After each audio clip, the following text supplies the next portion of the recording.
Pai do Senhor, meus irmãos, sejam bem-vindos ao nosso devocional. Hoje é dia 7 de julho, segunda-feira. Estamos lendo aqui o Evangelho de Mateus, capítulo 24, verso 32. Portanto, aprendei com a parábola da figueira. Quando, pois, os seus ramos se renovam e suas folhas começam a brotar, sabeis que está próximo o verão. Eu busquei esse verso aqui porque um de nossos irmãos, que inclusive está aqui em um dos grupos do devocional, em viagem de trabalho, teve o privilégio de encontrar uma figueira carregada. E eu nunca tinha visto. E ele também disse que não. E ele lembrou de mim e fez uma filmagem e me mandou. E é muito bonito, né? Ver a questão da natureza.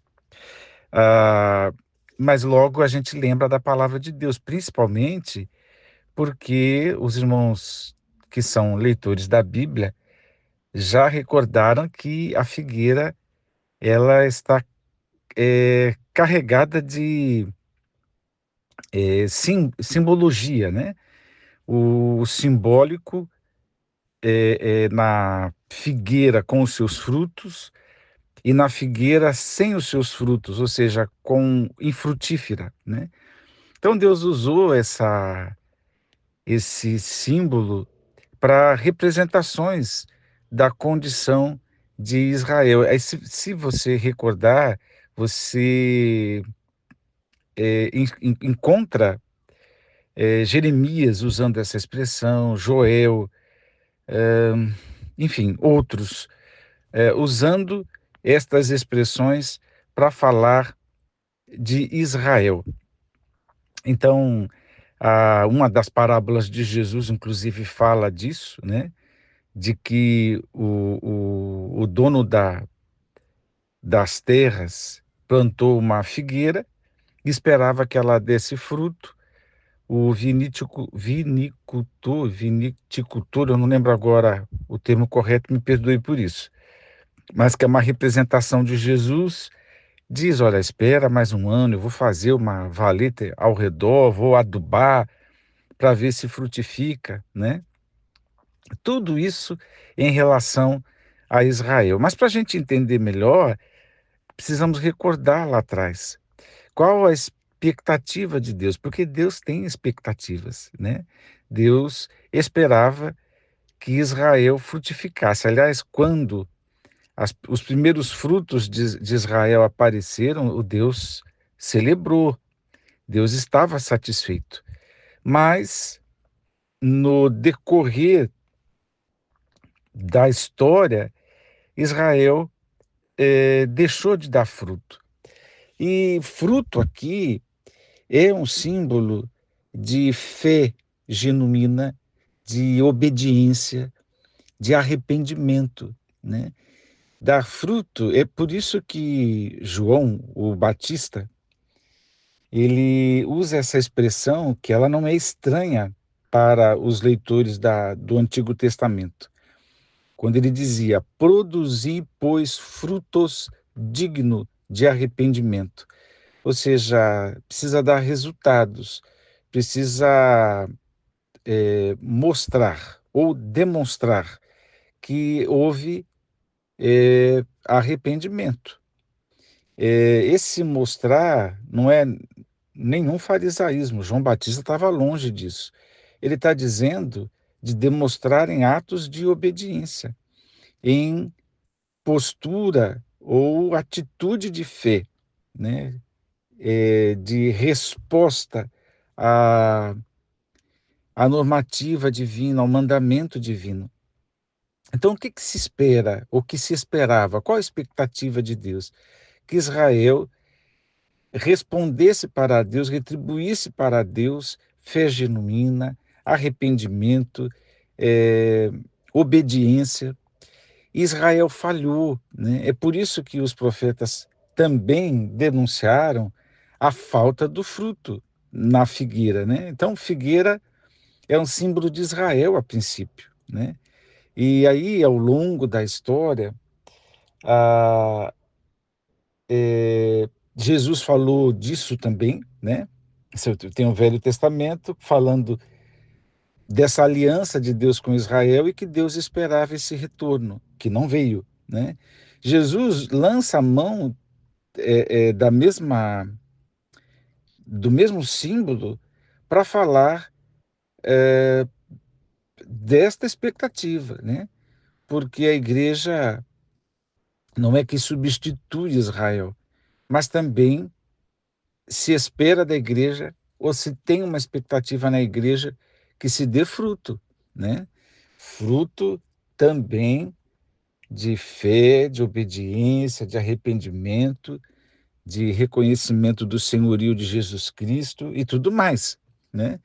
E, e é interessante que teve uma vez que Jesus amaldiçoou uma figueira, né?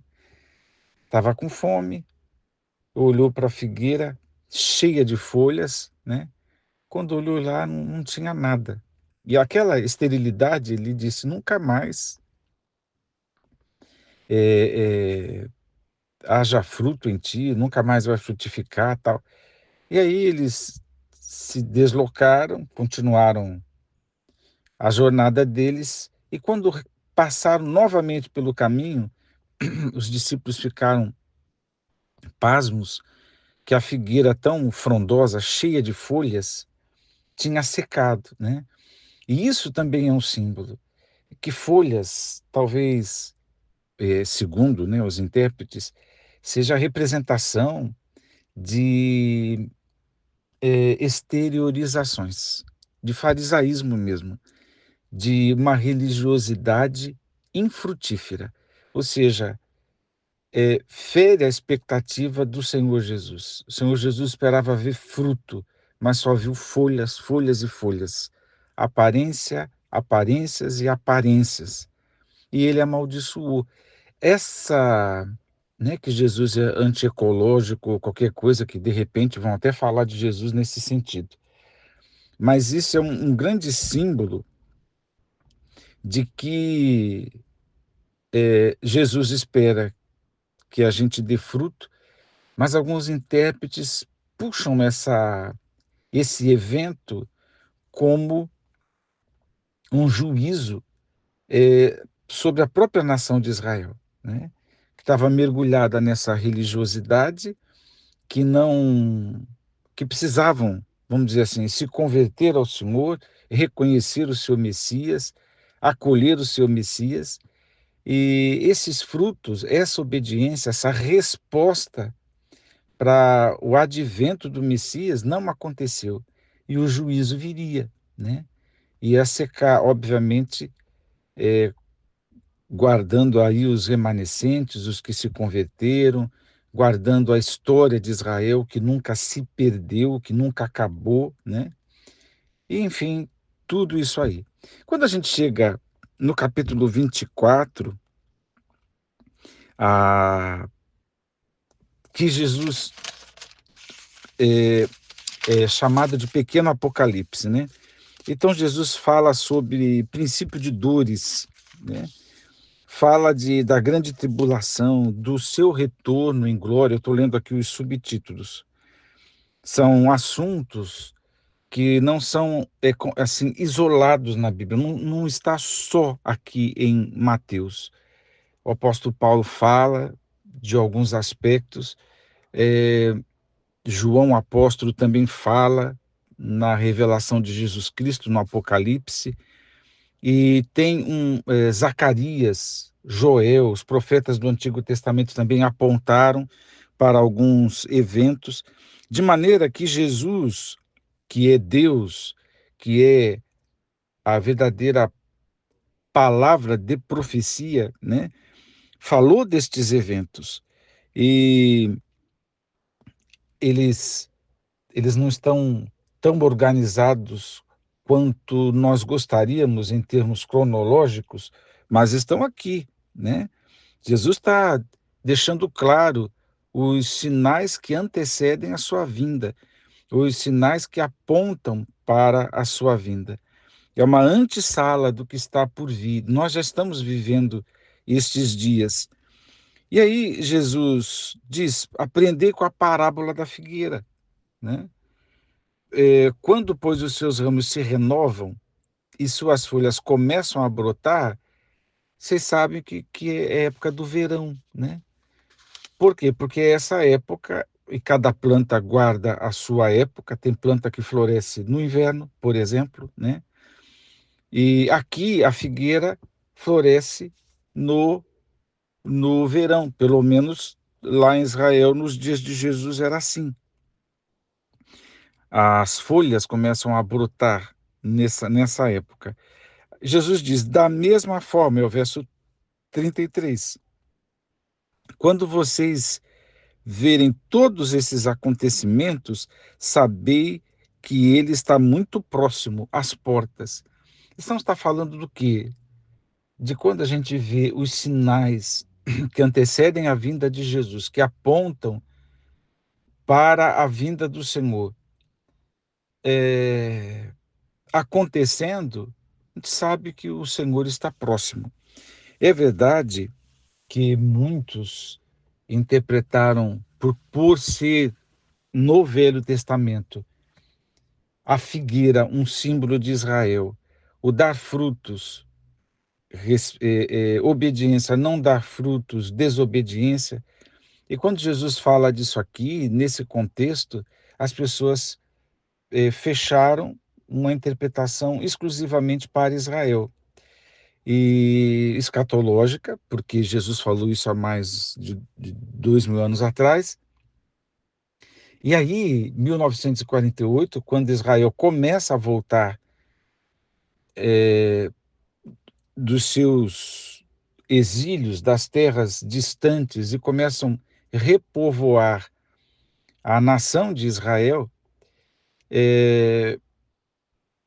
para muitos intérpretes, é uma leitura disso que Jesus está falando, é um cumprimento profético, de que Israel começa a brotar, né? E aí significa que a volta do Senhor está próxima. Quando a gente pensa em todo o contexto, a gente pode interpretar sem nenhum problema de que Jesus está falando dos sinais. Ora, mas o retorno de Israel também é um sinal. Portanto, quem interpreta exclusivamente a volta de Israel também não está de todo errado, né? Mas a gente tem que se deslocar um pouquinho do texto e ver todo o capítulo e perceber que Jesus está falando dos eventos que vão marcar, que já estão marcando a nossa geração e as que virão depois de nós, porque o Senhor está às portas. E o que importa pensarmos hoje é que também há a gente também se vê representado em uma figueira, né? Em que sentido? Em que em que o Senhor Jesus tem a expectativa de que a gente dê fruto, né? Fruto de obediência, de fé, de arrependimento, e que a gente não seja cheio de folhas, cheio de religiosidade, que Jesus em outro momento chamou de fermento dos fariseus. E essa é toda uma conduta para mostrar que não sendo, é perverso, é religião, e isso não salva ninguém.